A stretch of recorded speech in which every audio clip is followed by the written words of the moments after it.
Bonjour à tous et bienvenue sur la chaîne d'Un peu moins pauvre. J'espère que vous allez bien. Aujourd'hui, je voulais vous parler de la carte de paiement GnosiSpay. Je vous ai déjà fait 2 vidéos sur le sujet, mais aujourd'hui, je vais vous faire une mise à jour après une utilisation intensive durant mes vacances. J'ai testé tous les aspects de cette carte, de la plateforme, mais aussi des dernières mises à jour sur le sujet. Pour commencer, rendons-nous sur la page de GnosiSpay et sur Launch App. C'est sur cette même page que vous pourrez commander votre carte si vous le désirez sur le bouton Get Your Card. Nous voici sur la page de mon tableau de bord et si nous regardons bien, nous pouvons trouver les informations essentielles réunies de manière à être très simple. Pour commencer, nous avons le solde du portefeuille en gros et la limite de dépenses en haut à droite. Cette limite est ajustable selon vos besoins et ne prend que quelques minutes à mettre en place.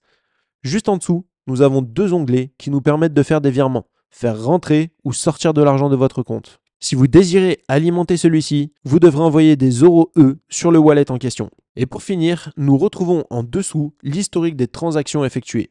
Il est désormais possible de payer avec la carte sur Internet. Pour dernier test effectué, j'ai alimenté mon compte Bourse Trade Republic avec la carte.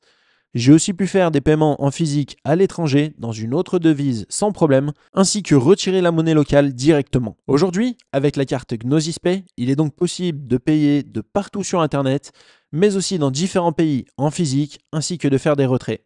A noter que la carte coûte une trentaine d'euros et qu'il faut un délai moyen de 14 jours pour la recevoir actuellement. En ce qui concerne le swap ou l'échange de monnaie pour alimenter votre compte, c'est plutôt simple. Depuis mon portefeuille Rabi, je peux directement faire un swap de XDAI à EUROE, car oui, vous l'avez compris, on ne peut alimenter son compte qu'avec des EUROE, je vous le répète.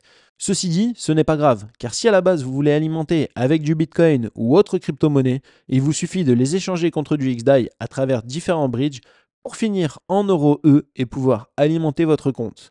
Si je dois donner mon avis impartial sur cette carte, je ne trouve qu'un seul point négatif aujourd'hui.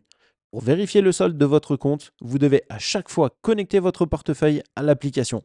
Ayant été en vacances sans mon PC, il m'a été impossible d'alimenter ou accéder à mon compte. C'est une chose à prendre en compte, ce que j'ai fait heureusement.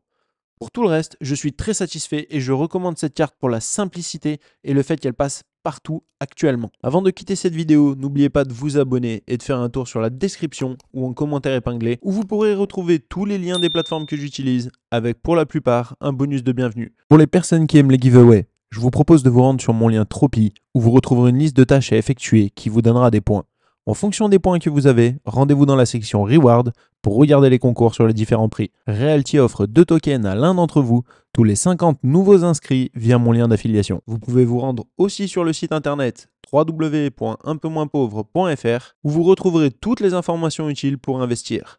Si vous désirez voir les vidéos que je publie avant les autres, en avant-première, avoir du contenu exclusif, l'accès au Discord privé et des vidéos spéciales membres, vous pouvez cliquer sur le bouton rejoindre.